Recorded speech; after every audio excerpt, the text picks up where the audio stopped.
जनाब मीर अनीस अहमद रियासत कर्नाटक के काबिल IAS ऑफिसर थे।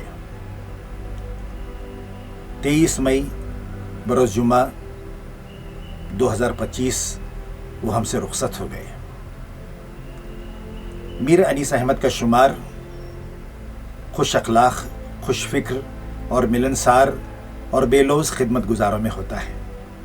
हर ख़ास व आम के साथ उनका रवैया हमेशा मसावियाना था। कभी उन्होंने अपने उसूलों के साथ कॉम्प्रोमाइज़ नहीं किया, किसी दबाव में उन्होंने काम नहीं किया। पहले KAS ऑफिसर थे, उसके बाद तरक्की का पाकर IAS के ज़ुमरे में शामिल हुए। IAS ऑफिसर के हैसियत से भी उन्होंने कई आला ओहदों पर खिदमत अंजाम दी हैं, मगर हमेशा ओहदे की बरतरी का ख्याल ना करते हुए उन्होंने ज़रूरतमंदों की हमेशा साबित क़दमी के साथ रहनुमाई की है। उनकी खुश अखलाक़ी की बातें आज भी लोग मिसाल के तौर पर, दलील के तौर पर याद करते हैं। मीर अनीस अहमद KAS ऑफिसर के तौर पर उन्होंने रियासत भर के मुख्तलिफ़ मकामात पर उन्होंने काम किया। कभी उन्होंने अपने पसंद की पोस्टिंग के लिए किसी भी तरह की सिफारिश से काम नहीं लिया। जहाँ भी उन्हें पोस्टिंग की गई वो हमेशा हर जगह पर जाकर काम किया करते थे। कभी दबाव में उन्होंने काम नहीं किया। Mir Anees Ahmed chief executive officer Zila panchayat Raichur में भी उन्होंने नुमाया खिदमत अंजाम दी। Karnataka state minorities development corporation के मैनेजिंग डायरेक्टर रहे। Directorate of minorities in Karnataka उसके डायरेक्टर रहे। फिर इसके बाद कर्नाटका स्टेट हज कमेटी के एग्जीक्यूटिव ऑफिसर थे। कर्नाटका बोर्ड ऑफ औकाफ के वो चीफ एग्जीक्यूटिव ऑफिसर रहे।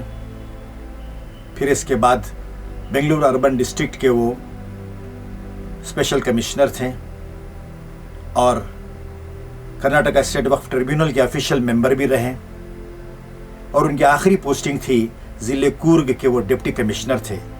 उसी ओहदे पर फाइज रहकर अपने अहसन खिदमात अंजाम देने के बाद उन्होंने अपनी मुलाजिमत से सुबुकदोशी हासिल की, वजीफ़ा याब हुए।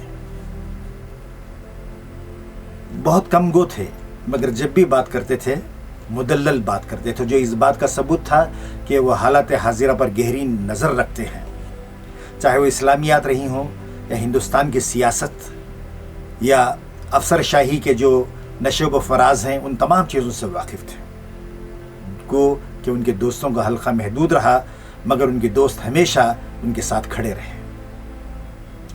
मुझे एक बड़े भाई की हैसियत से हमेशा उन्होंने शफ़क़त से नवाजा, मशवरे दिए।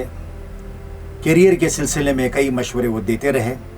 मुझ जैसे कई बेशुमार अहबाब को उन्होंने हमेशा अजीज़ रखा, उनकी रहनुमाई की। यहाँ ये भी मैं कहता चलूँ कि वजीफ़ा याबी के बाद अंजुमन तरक्की उर्दू हिंद कर्नाटक की शाख के सदर जनाब मोहम्मद उबैदुल्लाह शरीफ ने कर्नाटक के उर्दू स्कूलों का जो रोशन माजी रहा है, अब जो उसका हाल तशवीशनाक है और मुस्तक़बिल के लिए क्या सूरत हाल होनी है उर्दू स्कूलों के सुधार के लिए, इस पर उन्होंने तकरीबन 4 IAS अफसरों को लेकर, ये KAS ऑफिसर को लेकर उन्होंने ये कमेटी तश्कील दी, जिसमें जनाब अजीज़ुल्लाह बेग भी थे, अदोनी सलीम साहब भी उसमें रहे, जनाब मोहम्मद सलाहुद्दीन भी उसमें रहे हैं और मीर अनीस अहमद उसका हिस्सा रहे और जनाब यमिया खालिद भी उस टीम का हिस्सा रहे हैं। तकरीबन 2 बरसों की इस दौरानिए में उन्होंने पूरी रियासत का दौरा किया, ग्राउंड लेवल पे उर्दू स्कूलों की सूरत हाल का जायज़ा लिया और उर्दू ज़बान से, उर्दू तालीम की जो सूरत हाल है और जो तालीम से जो बेजारगी मुसलमानों में है, इसके ताल्लुक़ से फ़िक्रमंद रहने वाले मीर अनीस अहमद ने अपने हमेशा फ़िक्री इनपुट्स के साथ इस रिपोर्ट को उन्होंने हमेशा इनरिच किया है। तकरीबन 2 माह कबल ही वो रिपोर्ट उसका इजरा अमल में आया, वो रिलीज़ हुई। अब अनक़रीब वो हुकूमत को पेश की जाने वाली है। उनकी खिदमत उर्दू ज़बान और तालीम के हवाले से भी हमेशा याद रखे जाएंगे। उनके रुखसत हो जाने के बाद भी उनकी यादों के चिराग हमारे साथ हैं, यादों का सिलसिला हमारे साथ है। दुआ है कि अल्लाह मरहूम मीर अनीस अहमद की भरपूर मग़फ़िरत फ़रमाए, उनके दर्जात बुलंद फ़रमाए, उनकी पसमानदगान लवाहिक़ीन رشتہ دار ان کے دوست احباب کو اللہ صبر سے نوازے۔